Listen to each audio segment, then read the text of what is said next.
So I said, well, if you put the Bhagavad Gita in poetry, maybe I could try doing that. I'd always enjoyed poetry because as a teenager I read If by Kipling, and it really struck me. This poem which goes, if you can keep your head when all about you are losing theirs and blaming it on you. If you can trust yourself when all men doubt you and make allowance for their doubting too.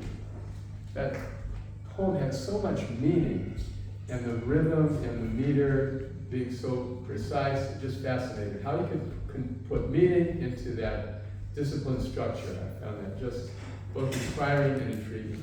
So I said, all right, let me try to do that with Bhagavad Gita, because the Gita is metered Sanskrit. It's not rhyming, but it is metered. Every verse is in a very strict discipline. And to get metered words, you need to choose, metered poetry, you need to choose words very carefully based on where the syllables fall and so forth. So I took that up as a hobby, and after about 2 years, I finished the book, and then my friend who owns a Torchlight Publishing, I asked to publish it, so that was my first book.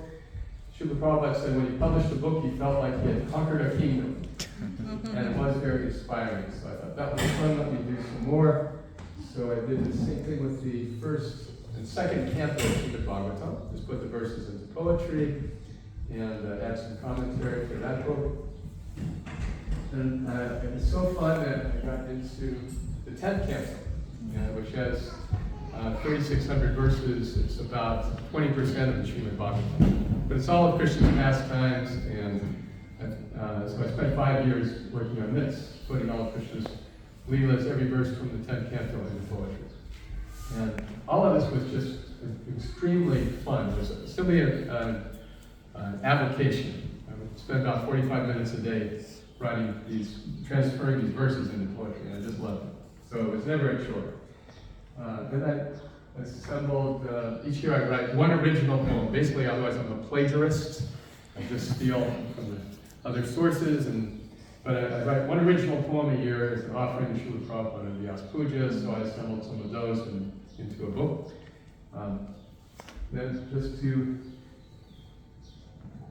be hip, be cool, I put it all into a rap, I put Bhagavad Gita back, and redid the whole thing in vernacular, with a few salty words.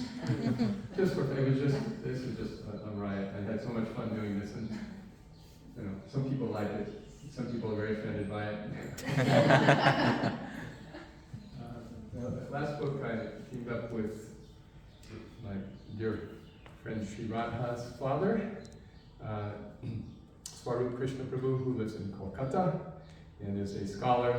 He translated Srila Prabhupada's original Bengali Bhagavad Gita word by word into English synonyms, and then I rendered it into English poetry, again trying to match the meter of the original. So this is the first time Prabhupada's Bengali Gita has been put in English. So we just published that, and 2 more books almost ready for publication. So what started as a little hobby has really been, for me, a great source of joy in my life. And that's what I'm hoping to share with you today. The joy of writing and the consciousness with which to approach it. I can tell you from first-hand experience and the experience of many of my writer friends that writing is rarely a lucrative profession. Professional writing is another thing. But writing for self-expression and for the joy of it, it's like musicians, right? You know the difference between a professional musician and a 20-inch pizza? The pizza can feed a family of 4. So writing is like that. We don't expect to make much money. We don't expect to make any money, but it's really the joy of expression that we're seeking. Okay? So how that fits in the Vaishnava milieu, we'll talk about now. But before we start writing, we need to know for whom are we writing. Krishna, you're writing for professional artists, right? Well, I work for a judge, so that's what I'm really writing for. But in general, I guess it's for a bunch of lawyers and then for the parties. So we do have to make it layman-y. And then I get my own touch on the fun part when it's a murder case. Then my facts are a little fun. Are you taking notes? I had a friend, Buddy Ryan Maharaj, who was in San Diego. So one time his mother came to visit him, and he was in the office at the temple. And somehow no one informed him that his mother was there. When she came, someone just told her, oh, he's busy. And she said, well, I'll just sit here and wait. So she sat in the courtyard outside his office for about an hour and just waited and watched. And then he walked out and said, Mom, what are you doing here? She said, oh, it's all right. I've been waiting. By the way, if you ever want to write a novel, you've got the characters. That was her impression after watching all the devotees for an hour. So yeah, who are we writing for? Of course, professionally, we're producing for the people who are paying us. But as we're writing, we're thinking of someone who may read it. And how we relate to our audience and who our audience is our first step. So typically when we start thinking about writing for others, we're thinking something like this. This is our audience. They are out to get us. We'll make sure we say everything just right. Now, logically, there's three ways we can interact here. Are we writing for a general audience, first of all? Are we just writing for any layman to understand? Are we writing for a devotee audience? Click. Academic, go ahead, put them all up. Academic audience is like Bhaktisiddhanta's writing. Anyone ever read any of Srila Bhaktisiddhanta's writings? Very exquisite English, archaic English, really, with many words that are difficult for us to recognize and require thesaurus. Okay? Are you writing for devotees? Are you writing for very seasoned devotees or very new devotees, new bhaktas, people who are brand new but interested in Krishna consciousness? If we're writing for the purpose of communicating ideas, we need to know for whom we are writing. Now, logically, there may be three progressions from this. This is us, and this is our audience over here. Just click away. Okay, so, go ahead. What is your goal in your writing? You want to inform your audience. You want to inspire your audience. You want to get them involved in your subject. What other motives might you have? What other reactions might you want to elicit from your audience? Not so fast. You know, you could be replaced by a...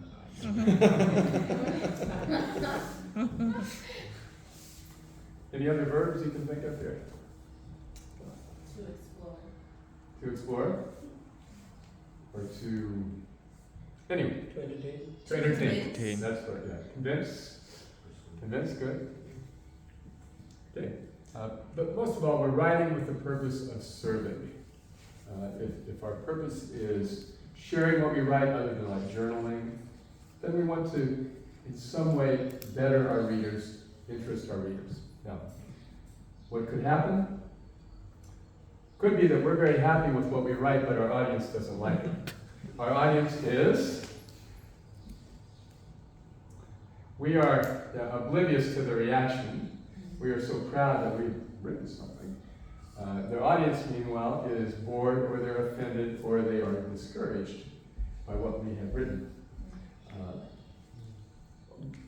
Being religious enthusiasts, we may have a tendency as devotees to be a little condescending. And to say, you know, we know what's what, you don't know anything. I had a friend years ago who was rather one of those hellfire and Krishna type of preachers, you know? And he sent around an article that had been published about his preaching in a college newspaper. This was many, many years ago, before we grew up. But he was very proud of this article, and the article was a college in Louisiana that said, such and such Das of the Hare Krishna movement was here in the free speech area on Thursday. The Das called the large audience fools, and went on to elaborate. But he was proud of this. Look, I got it in the newspaper. So, yes, our audience may not be pleased with that sort of mood. On the other hand, another possible outcome is that we may be unhappy with what we've written, but our audience finds it of interest. Why? Well, okay, back up. Yeah, why? The audience is laughing at me. But what is it? We think they're laughing with us, but they're laughing at us. And we feel embarrassed. So, really what we're seeking in writing is this outcome where they're happy and we're happy. And how is that? How do we get there? We need to be respectful when we're writing. And we need to avoid talking down, even if we have vastly superior spiritual knowledge by the grace of the discipline succession. We have to make it easy for people to understand and not difficult. We're not trying to demonstrate how much we know, but rather with the purpose of saying, does the layman understand what I'm saying? And we need to pay attention to how the audience is reacting, not just addressing God. I don't care what anyone thinks. I'm just saying the absolute truth. And finally, we want our audience to come out of our reading experience with hope and not fear. Love of God is never motivated by guilt or shame or fear or intimidation. Right? Love means love. It's always positive. It's full of hope, full of joy. So our writing that successfully communicates that will be effective writing. Could you elaborate on don't address God? Yes. Have you ever seen somebody giving a class and talking about scripture, but they're really not looking at the audience at all? They're simply, maybe the eyes are closed and they're pontificating glorious platitudes, and the audience is completely checked out. Yeah, this is the disconnect, and this is particularly for religious people, you know. I mean, there was a story of a pastor who was giving this inspired sermon, and he said to the audience, "Everybody who wants to go to heaven, stand up." And everyone in the audience stood up. And then he said, "Now, everybody who doesn't want to go to hell, sit down." Everyone sat down except one man in the back. "Brother Johnson, you want to go to hell?" "Not really, Pastor. I just thought you shouldn't have to go by yourself." Yeah. When we're oblivious to what others are thinking, that's stagnant. We're just addressing God. Is that right? Yeah, thank you. Any other questions or thoughts before we go on? Okay. Here's from Bhagavad Gita, chapter 17.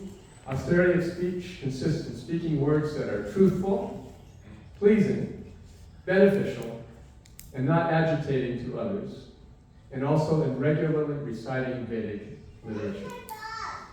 When we're speaking on spiritual topics, it is always important to have a foundation from our spiritual sources for what we speak. In academia, it's a little different. You turn in a PhD thesis, and if you say, "I totally accept everything this previous teacher has said," and you just quote them verbatim, "And he said this, and I accept it. And he said that, and I accept it," will you get your PhD? They will say, "No, you have to make a new contribution to knowledge. It has to be something fresh," right? So in spiritual writing, we do have to reference, but we don't necessarily have to just quote. Srila Prabhupada said to assimilate and present in our own words. If you read Srila Prabhupada's books, the purports are full of statements that reference scriptural quotes. And he often does quote them directly, but he often does not. He's just explaining them in his own words. So austerity of speech means keeping our writing in the vein of what is presented in the Shastras, but doing so in a pleasing way, in a way that is meant to serve the audience, help them, and not disturbing to others, like my friend on the campus. Okay, I have a question. Question. But the not agitating to others part, is that speaking more to our intention as writers rather than the impact on the people? Because, you know, like impact and intention are different. Like I might intend to not be agitating, but beyond my control, somebody might be agitated by something. Yes, beyond our control, someone might be agitating, even if it's not our intent. Right. Right. That's how a devotee can be a jata shatra, which means not have any enemy, not consider others one's enemy. Maybe that's the wrong phrase. Mm-hmm. But a devotee does not think of anyone as their enemy. But if we write with an acidic mood, just wanting to fault others, to criticize them, this is not as welcomed. It's polemic. It polarizes. It creates divisions. Sometimes it's necessary, but often it's just for our own gratification as opposed to actually serving the readers. Right? Like the pundits, you know, in the news or the TV or whatever, they're always, you know, they have to take and they criticize, and people watch and they get addicted to one end or the other, right? So spiritual writing should be on a higher plane. Right? This is just, I guess, a good example of how writing requires a lot of humility sometimes, because I think a lot of times we don't really know how we come across when we write something. Right. So we need to, a lot of times, seek the help of other people, get other people to read, you know, what we've written and give honest opinions on it. Right, give honest feedback. Yeah, yes, we need that. And to be able to take that criticism constructively is the humility I think we were talking about this morning in class. Shani? Yeah, you have a great roommate. How do you, every time I read this verse, it always makes me think, like, if somebody were to ask you, like, does this shirt make you more ugly? And it does. And, or, you know, something like that. It would be truthful to say yes, but it would be agitating. So at what point do you withhold the truth, or do you always speak the truth even if it might hurt? Or because the agitating and truthfulness could contradict. Right. It's like when my wife asked me, does this make me look fat? Yeah. Nothing. Right. So you have two options, you know. You can speak truthfully. You can speak diplomatically. Or you can also ask what kind of answer they would like.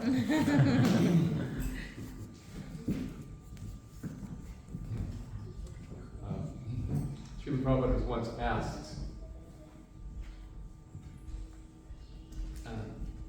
he was giving a lecture, and it was like kind of antagonistic college students, and someone asked him, "Are you happy?" So then he answered, "If I tell you, will you believe me?" So what could the students say? You know, they say no, they look like a bigot. So the student said yes. So yes. So my point is, we ask, well, how would you like me to answer? What kind of answer do you want to that question? Do you want a truthful answer, or do you want a diplomatic answer? Do you want an answer where I express my opinion, or do you want an answer that will make you feel good? At least then you put a swab before putting the needle in.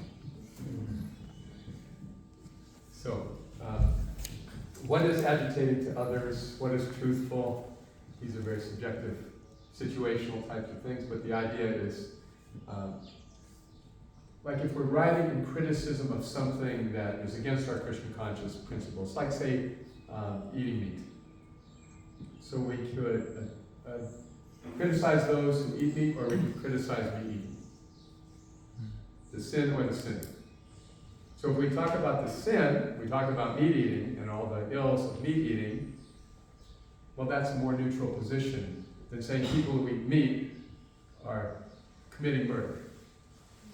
This is an example. Truthful, but avoiding agitation as far as possible. Okay. At the same time, as they say, the non-vegetarian cooks, you can't make an omelet without breaking some eggs. So if we're talking about spiritual matters, we're going to be confronting materialistic people. And it will it's naturally going to rankle them a bit. But with a little diplomacy, we can soften the blow. Okay. This gets back to like talking to God. I don't care what people think, I'm just going to say it. All right. So, getting our desired outcome. Can everyone see this? All right. Okay. Getting our desired outcome in writing. Why are we writing? Because we want to be well known. Well, if our purpose is a little more ethical or more beneficial for the world, then yeah, we can get our desired outcome more easily. Because it's hard to get well known, to become well known as a writer. Good. Our purpose in writing, Srila Prabhupada explains for devotees. This is the sum and substance of transcendental writing. One must be an authorized Vaishnava, humble and pure. One should write transcendental literature to purify oneself, not for credit. One should not ambitiously think, I shall become a great author. I shall be celebrated as a writer. These are material desires. One should attempt to write for self-purification. It may be published or it may not be published. That does not matter.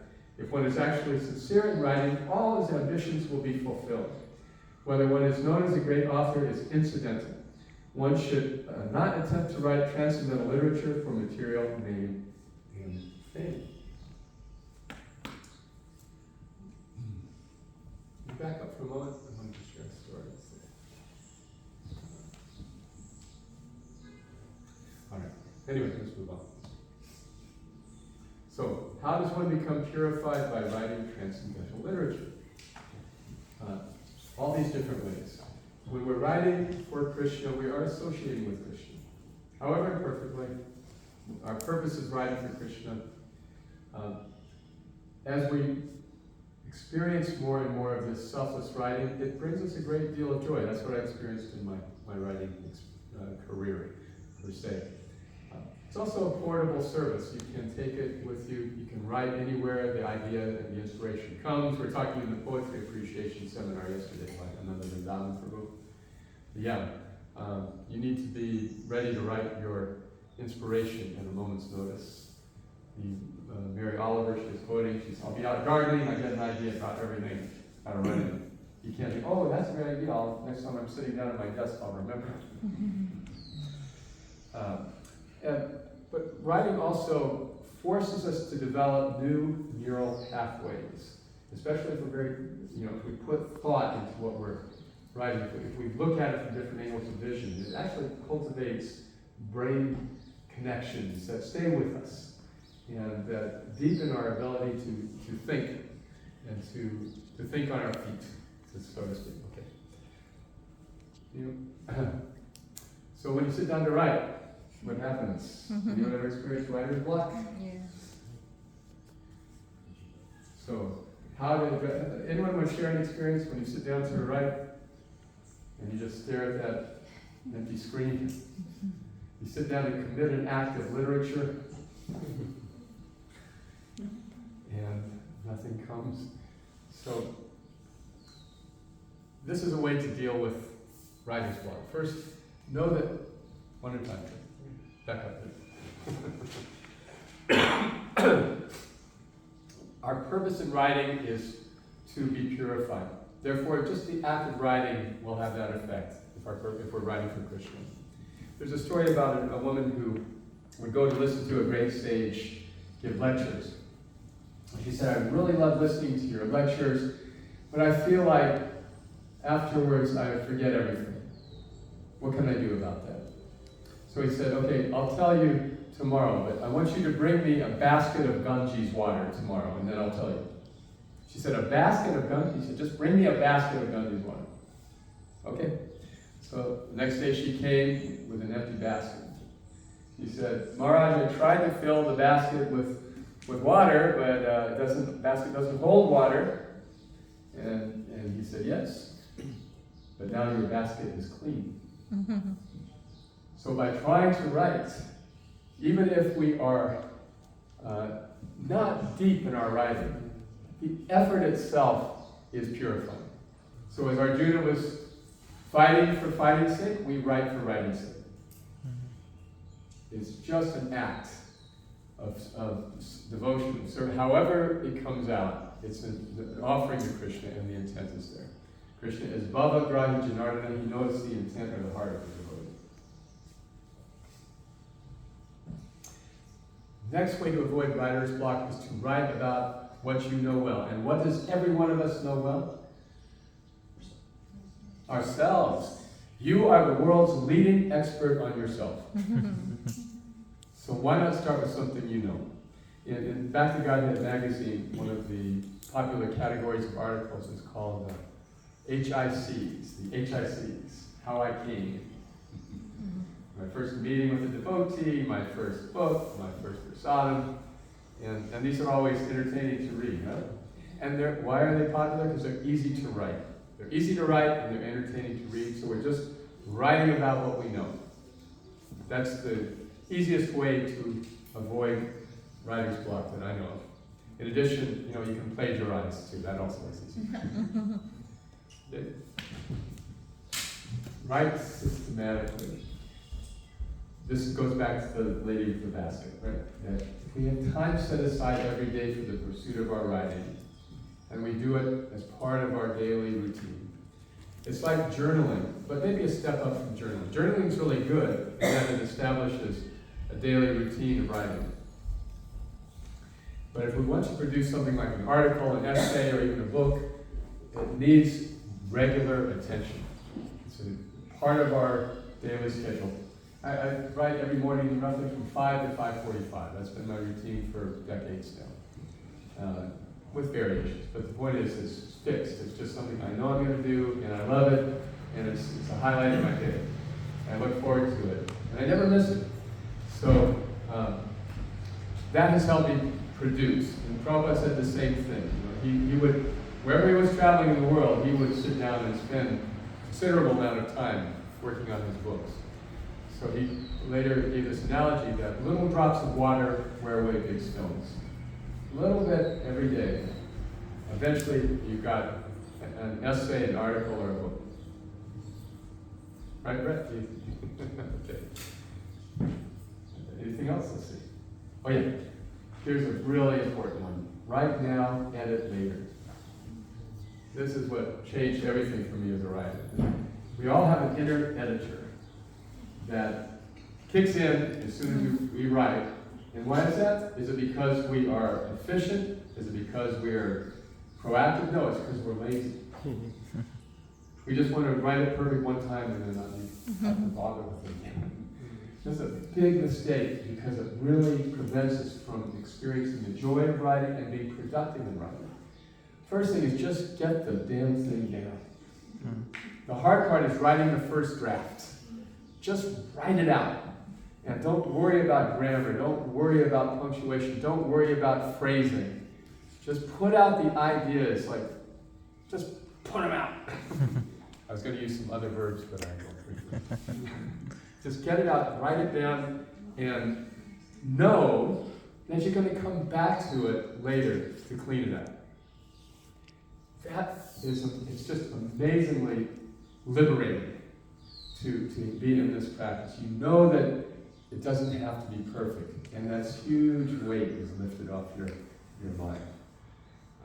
And what I discovered is that if I write it out, the first draft, which is hard work, but you write it out, get it out, 800 words, 1,000 words, get it in writing, and then just put it aside. And you don't come back to it for at least a couple of weeks, maybe a couple of months. When you come back to it, oh, that's fun. Then you get to really dress it up, and you get new ideas and insights that you didn't have the first time through, ways to rearrange things, correct all the mistakes, phrase things with more impact. That's fun. That's the fun part. And writing the draft is hard work. As Hemingway said, writing is easy. You just have to sit down at the keyboard until your fingers bleed. The draft is the hard part, but the editing is the fun part. So writing systematically allows you to do that. Right? You put it down, you put it aside, and you come back. All these things will help overcome that initial inertia. So So editing, fun part. Yes, this is our chance to make a contribution to literature. You get it? In editing, there's a phrase used by one writing coach called, you have to murder your darlings. In your first draft, you thought, oh, that was really great. And then you come back, sorry. Editing allows us also to be our own critic in examining what we put down and making it more impactful. From the Chaitanya Charitamrita, essential truth spoken concisely is true eloquence. Essential truth spoken concisely is true eloquence. Let's just reflect on that for a moment. Essential truth, just the facts, just in the minimum necessary, spoken concisely is true eloquence. That means that extraneous words can be edited out, even if they sound very elegant, but they're not really necessary for the message. And you get rid of them, and all of a sudden your writing looks a lot better. It's more appealing. People are busy. You know, they don't have time to go through what can be said in 500 words. They don't have time to read a 1,500 word essay. So when editing, simplify, simplify, simplify. Rephrase jargon in your own words. And we're good at that in our Hare Krishna Sangha. We got lots of jargon. So let's do the necessary. Let's not over-endeavor. We must avoid fruitive actions. Have you ever looked up fruitive in the dictionary? It doesn't exist. At least in modern dictionaries, it's an arcane word. How about, the sweet rice was nectarian. Have you ever looked up nectarian? It doesn't exist. It's not an English word, at least in contemporary language. Nectarous, you'll find in the dictionary. Look at something that is a convenient phrase that everybody bandies around, and look how you can put it in your own words and say the same thing. My friend Brahmatirtha said, yeah, I studied Shakespeare in college, but I didn't like it. Too many cliches. Can anyone explain that joke? Tom? You wrote the cliche? Yes. So many things Shakespeare wrote have just entered our language as cliches. So look at a cliche and just rephrase it in your own way. This is a great exercise for editing. Maintain a logical flow. This is one of the things that, for me, really strikes me when I'm editing. I put down ideas that are kind of grouped randomly, but when you go back and look at them again, you can see logically, A fits here, B fits there, C fits there, and you take your reader from beginning to end. And finally, remove clutter, unnecessary words. That's true eloquence. Let's take a look at clutter here. So here's a sentence. At the juncture of masterization, or what I really mean is, at the present moment, or at this point in time, No. or currently, now,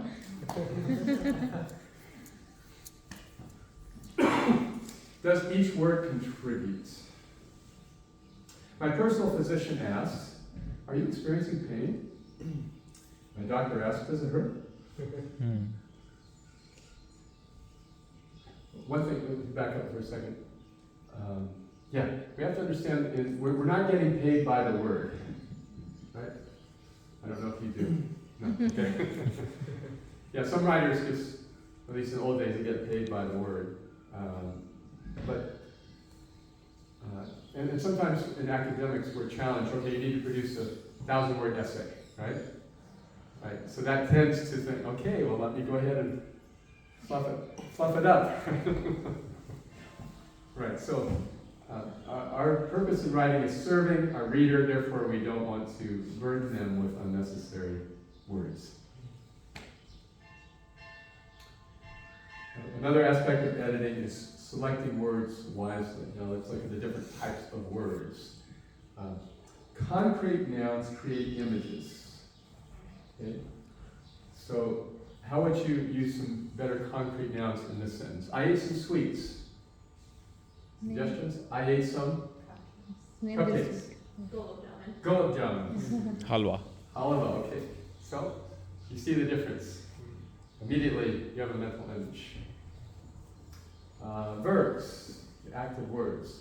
You make these verbs are really the key point to good writing, selection of good verbs, because with a good verb, you can communicate an emotion, a sensation.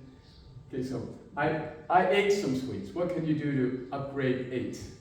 Relished. Devoured. I devoured some sweets. What does that imply? I was hungry. Relished. I relish some sweets. I'm a connoisseur. What else? I enjoy. That's okay. I honor. I'm very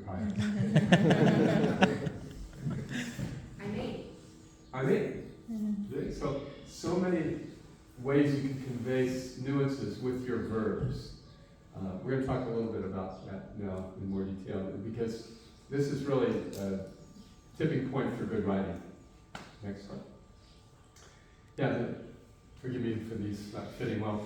The passive voice versus the active voice. So, can anyone tell me what is passive voice in verbs?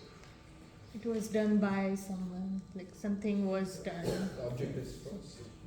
Well, passive verb means it's a state of being. Yeah.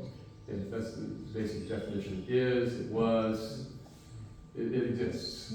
Passive. It's like it already happened. Or it happens Instead of it's happening right now. instead of it's current. Yes, okay. So passive verbs are boring. You're just saying this exists and this exists. They have their place, which we'll talk about in a moment. Do you use this in your writing?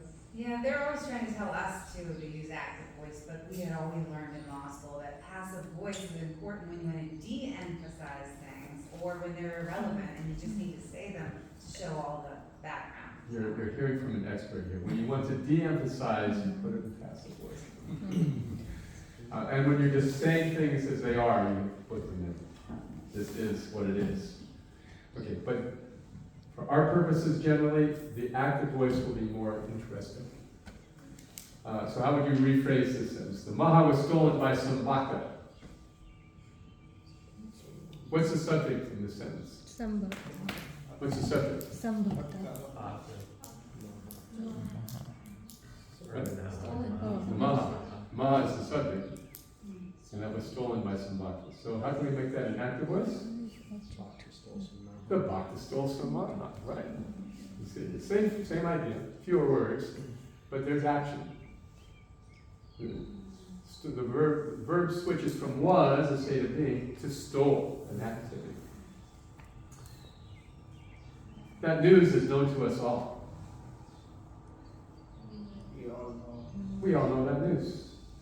Okay? Same idea, fewer words, a little bit of action. Okay, next. The exam was aced by half the class. Is this difficult? No. No, but the habit is deeply ingrained. You use the passive. Especially when we're writing, we just have to get the idea out. So pay attention to the verb. Active verb will bring your writing to life. Now, you will certainly know if you read Srila Prabhupada's books, they're almost all in passive voice. But this gets back to law. These are like the law books for human society. So he has to say what is, this is, this is, this is. So don't be dissuaded by, or discouraged by Prabhupada's use of the passive voice. He has a different purpose in his writing. If our purpose is to interest people in reading Prabhupada's books, if our purpose is to interest people in the message in Prabhupada's books, the active voice will be much more effective. It will, let me use that, an active verb there. The active voice will captivate our readers. Okay? Now, here's another way to improve the quality of our word choice.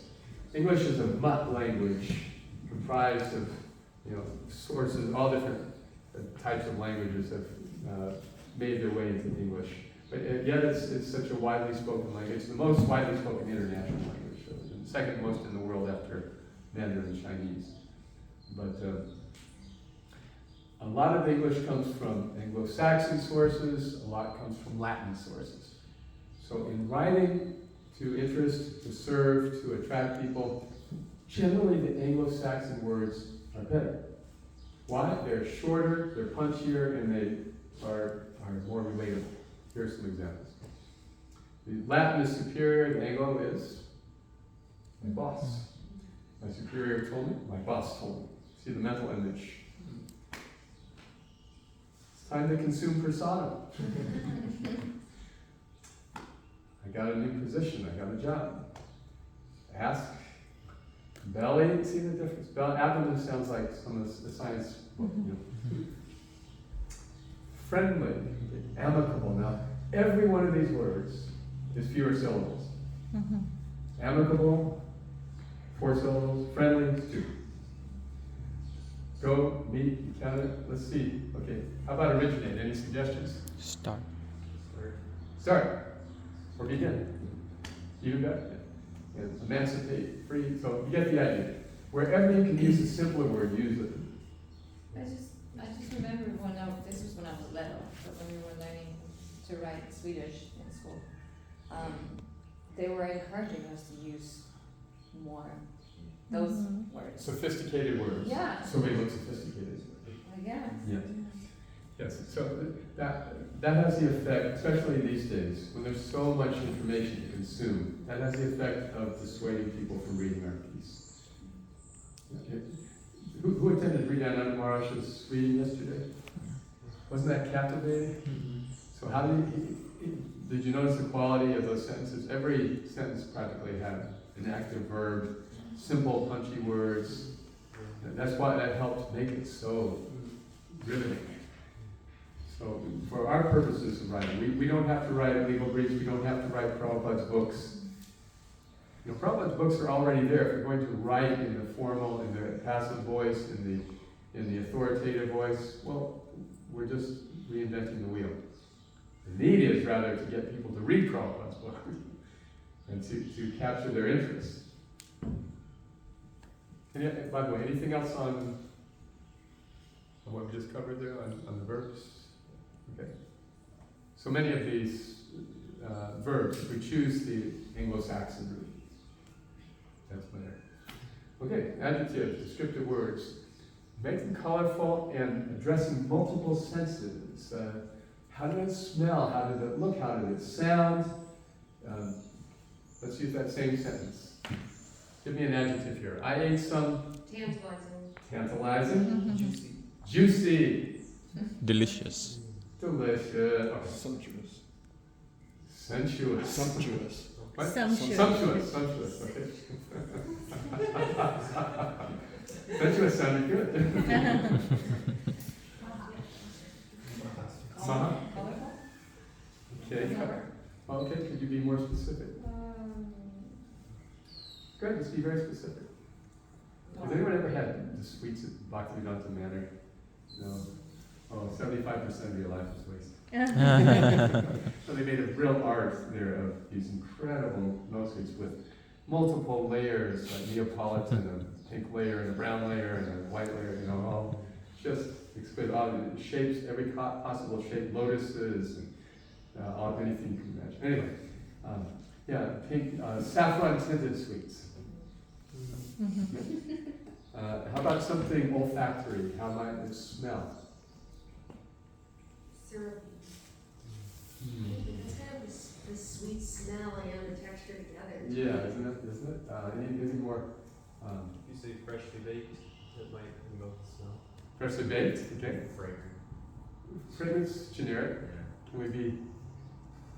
Cardamom spice. There we go. Yeah, cardamom sweets. Yes. Out of the word. Out of this world. Out of this Okay, that's generic. But it's good. You see, there's plenty of room to go in many directions according to your needs. Adjectives give you that flexibility. Now, adverbs. Adverbs tell how and when, etc. Adverbs are words that modify adjectives and verbs. They tell, like if you say you did something, the verb did, then the adverb tells how you did it. Like quickly. Yeah, generally they end, or often they end in L1, but not always. Yeah. Okay, so they too, like adjectives, can add some texture to your sentence. So how about an adverb here? I hungrily What? Greedily. Greedily, yeah, there you go. You painted a picture. Mindfully. Mindfully. Overly. Overly? Yeah, that's the opposite. Indulgent. Indulgently. Relishingly. Relishingly? Secretly.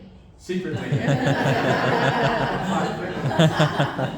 See how much can turn on a single word, Yeah. right? Mark Twain said that the difference between the right word and the wrong word is like the difference between lightning and a lightning bug. Okay.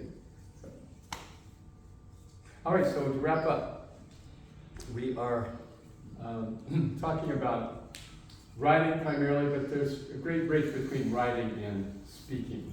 We do more speaking often if we are teachers of Krishna consciousness. We do more speaking than writing, right?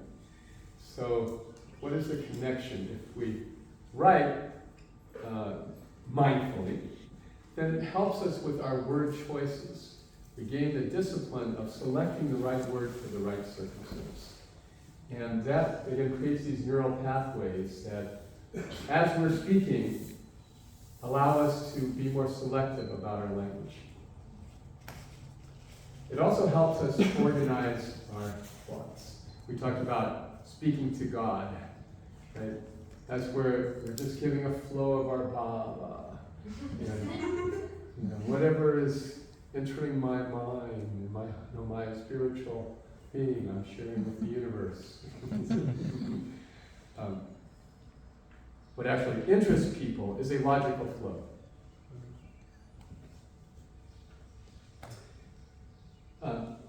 Speaking illustrates the impact of writing on your brain. In other words, if you practice the discipline of writing, it will show in your speaking. Another reason to practice writing. Srila Prabhupada put it succinctly like this: if you write nicely, you will also speak nicely. Right. One more. Thank you very much. And we will end there.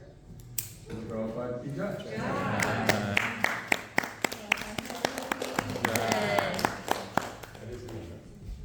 Okay. All right, you're relieved, Natagarang. Thank you. Very good. So, any discussion, any reflections? Yes, Shauna. Shauna, by the way, just for those of you who don't know her, she picked up a Bhagavad Gita in Kalamazoo, Michigan, how long ago? 12 years ago. 12 years ago, and you decided after reading it that you were? That I had to love Krishna forever. The impact of writing. So, without really meeting anyone else who was practicing Krishna consciousness, but from the book, he became convinced. So let's give Shauna a round of applause. And she's convinced. Eston? Austin? Eston. Yeah. So, Shauna, what are your thoughts? I think on the slide before, I kind of forgot. Yeah, about the impacts of writing on speaking? Yeah. Is it? Yeah. How do you, it goes back to what you were talking about, how, like, doing it for others, like, pouring out your heart, you need to think about, like, your audience.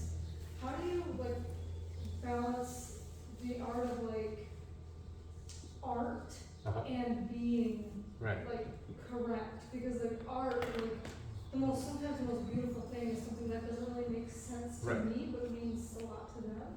But at the same time, we do need to kind of care how other people are going to perceive it. So. It gets to the purpose of our writing. This seminar is really about writing for Krishna. To express, to speak to God is fine in the draft. You can just let it flow in the draft. And that may be all you want to do, and that's fine. And that's art. But a finer art is to go back and amend it and refine it so that others could also share what you were expressing. To speak freely and to write freely is really important, and to be able to do that, I can't stress enough. That's where you really are lifting the weights for writing, where you just put out the draft and you just turn off the editor and let it flow, knowing that you're going to come back later and refine. Both are arts, really, putting out flow and then editing. Okay. Other thoughts? Yes, sister. When it comes to editing with your peers,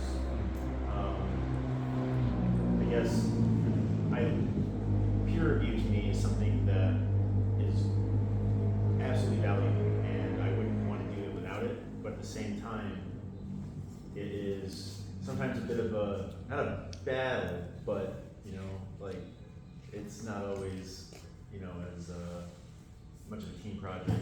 Sometimes I feel like the other person is trying to mold it into something that I didn't have any intention, or trying to put words in my mouth, and I'm trying to not reject them, but take it and help synthesize with it, but not lose my original meaning. Right. Editing is a subjective thing. You have to ultimately decide what is meaningful to you.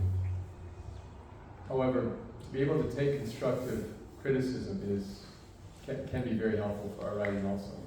There's no fixed answer to your question that I could offer. Srila Prabhupada was producing Back to Godhead magazine, for example, for many years in India. And he had some regular readers, not many, but one of them said, if you wrote books, it would be more impactful. People take a magazine, they read it and put it aside, but a book will stay with them. So he took that to heart. He felt that Krishna or his guru was speaking to him through this person. So there's times when the feedback we get from others will really impact us and touch us. And there's times when it will seem picayune. So that's really for the writer to decide. Ultimately, what you put out is a reflection of your decisions. And writing is nothing more than a non-stop series of decisions, isn't it? This word, that word, this order, that order, bang, bang, bang, bang, bang. That's why it's high pressure. Many people struggle with it, because you got to make decision after decision after decision. So if you get anything from this seminar, just take away that, make the best decision you can and move on. Knowing that you can always go back and adjust. And even if you've done that 15 times, and you've edited and edited and edited, which I can tell you from my experience I do. My publisher, first time, Vaishnava Prabhu said, he quoted Churchill and said,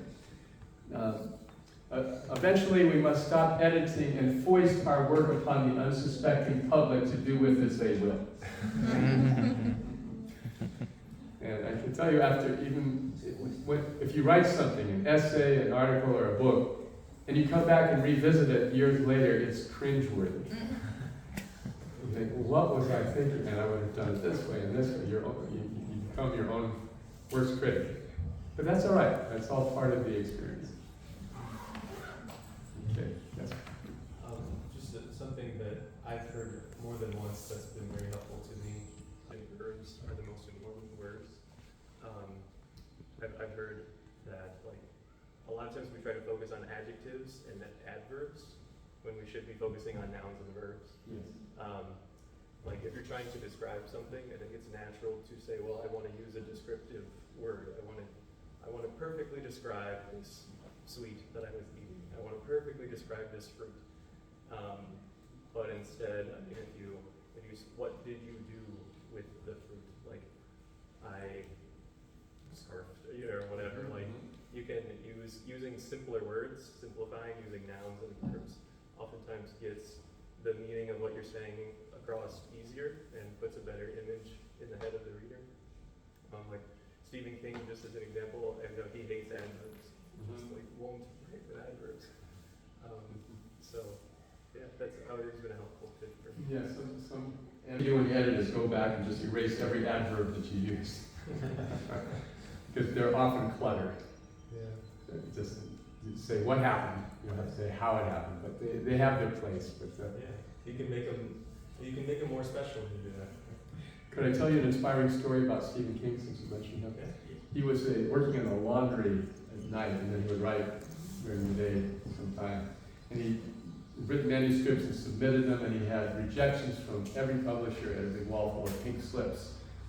And he finished a manuscript of a novel, and he said this to his wife, this is the last one. And he sent it out to all the publishers, all of them rejected it. And he got the last rejection slip, he took the manuscript and threw it in the trash. And then he went to work along it. But his wife remembered there was one publisher that, although they rejected his work, had been a little encouraged. So she found that publisher and sent that manuscript to the publisher. And they published it. It was a book called Carrie, which some of you may know, the horror movie adaptation.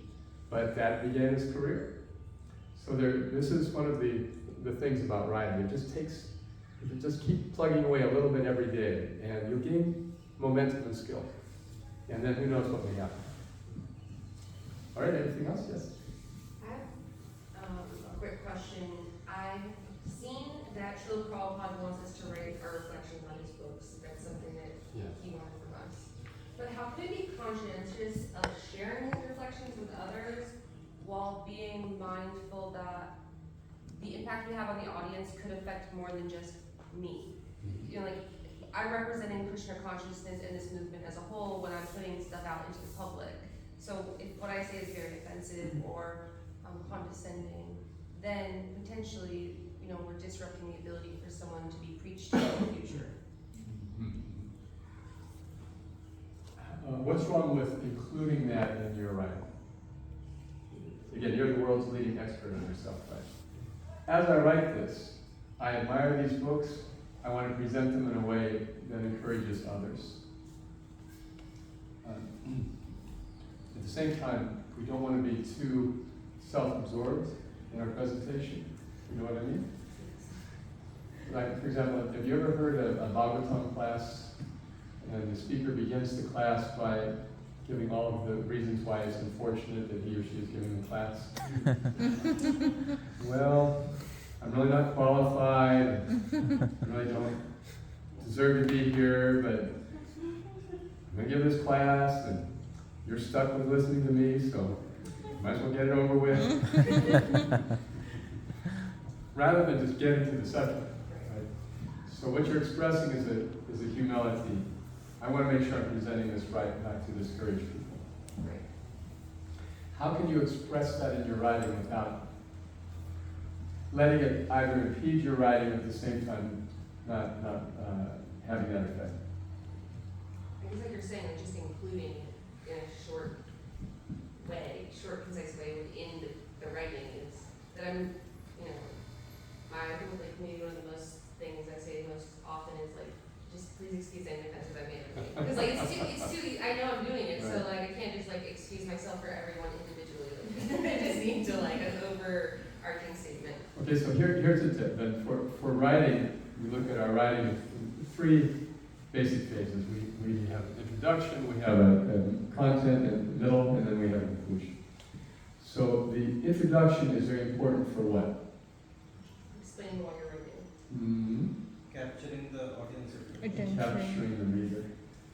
That's the first thing, and that's why that intro to the Bhagavatam class is so depressing. Mm-hmm. So, begin your writing with something maybe unrelated that will make people wonder, where is this person coming from? And then you bring it around to your topic.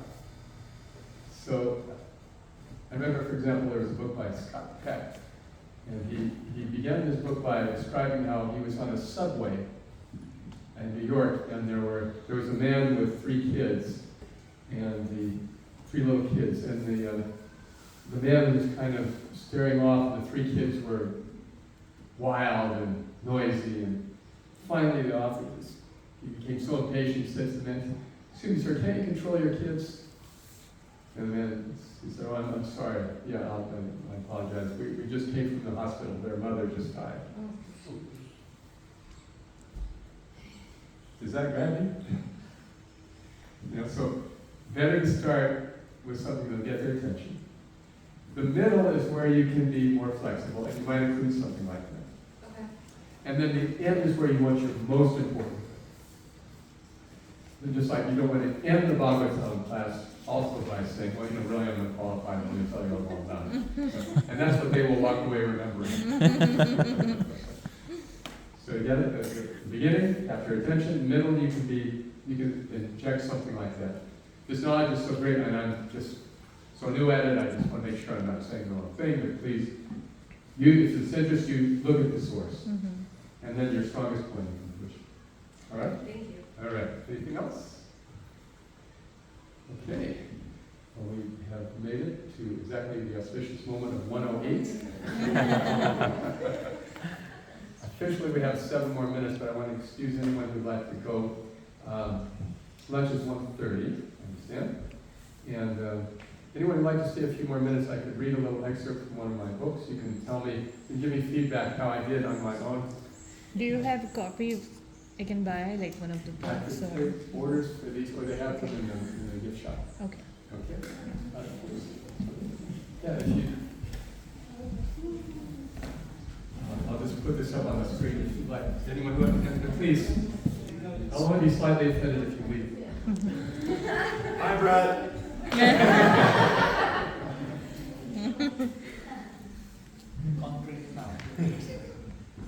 He's the expert, right? Sync within पहली बार देखा. Sync within I didn't know. This is his newest one, Sharanagati. How did we find a publisher? These days, it's much less of an issue to find a publisher than it used to be, because you can publish on Amazon. I'll speak about that here because initially I was writing with a publishing company, and it's a very tough business these days, publishing, and they're very selective about putting anything out.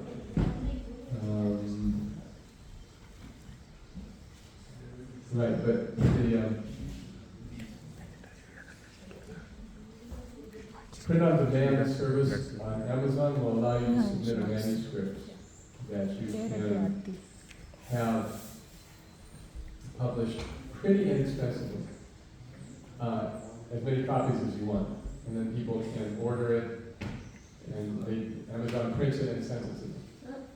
Yeah, and I ordered Kirtan Revolutionary, and it was printed in Ontario, even though it was like edited and made in India. Is that It was right? on Amazon, it just actually was printed like in Toronto, and then just sent to your house.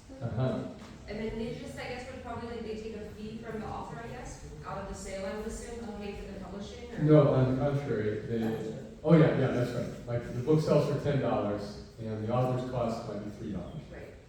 So they take $3, and they send the author $7. Yeah. This is one that printed with Amazon. It costs $2, and it retails for $10 or $7 or something. But again, you don't have to invest anything other than the cost of getting it laid out and the cover design, and then you just send it all in and it's there. Most people are doing that these days. It's a lot simpler. So this is a quote from this book. This is the Vyasa Puja offering from Srila Prabhupada. These are lessons from Srila Prabhupada. Can you make it a little bigger? Yeah. So, look for the active verbs for the concrete nouns, etc. All this stuff I'm pontificating, suggesting you do, but I sometimes don't do myself. The spirit drives the body as a person drives a car. Our bodies sicken, age, and die, however great we are. Yet when we tire and expire, we're not finished yet. Another body's waiting, and God knows what kind we'll get. Take all the rest you need, but not at dawn or just before. Eat all you can digest, and if you're young, perhaps some more. Get married to a proper mate if you desire sex. Protect yourself when needed, but in general, pay respects. Anyone recognize that from animalistic propensities? Eating, sleeping, mating, defending Krishna consciousness. That's the idea. Lamenting over what is done will only squander fuel. To hanker for some paradise consumes the lives of fools. The present day is all we have to cultivate success, and if we give this day to Krishna, surely we'll progress. Be sure to listen carefully to someone more advanced, and show compassion to those souls of lesser circumstance. And when you're choosing friends, select some saintly devotees, for one becomes like one's companions. That is guaranteed. The Shastras are our basis. and our power, purity. Utilities, our principle, our essence, SKP. Okay, SKP means Sankirtan. This is an intro document. In transcendental sacrifice, all things are absolute. To nourish leaves and branches, pour the water on the root. Chant Hare Krishna daily, and your life will be sublime. $1 million can't buy back a moment of lost time. A person far surpasses an impersonal supreme. Discussions of Lord Krishna are the most enchanting themes. To decorate the deity infuses one with bliss. A daily round of sadhana distills one's consciousness. To cook for Krishna's pleasure turns a drudgery to joy, for serving Krishna far surpasses merging in a void. A simple flower sweetly offered makes Lord Krishna pleased. Do not delay to douse a fire, death, or some disease. And should Lord Krishna send the perfect guru, guide, and friend, the debt you'll owe and things you'll know shall never reach an end. And that was...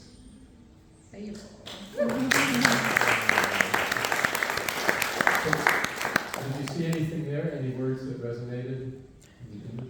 I think one line where you go back to the Shastras are the basis, Yes. and our power, purity. So, should it be our basis, power, and purity? Like, you know, the placements of the words. This is explained in purple. This is referencing in one of Prabhupada's sayings that utility is the books are the basis, purity is the force, utility is the principle, and preaching is the essence. Okay, so this is for, my audience is for other devotees who would be familiar with perhaps with that statement. And if they weren't, I explained it that way. And it rhymes now, purity and SKP. And Well, this is called poetic license, which I use extensively. That's when you're writing poetry. And one of the good things about poetry, it forces you to be very selective about the words that you use. And writing poetry will help you write better prose because of that. But it does require you to bend things sometimes.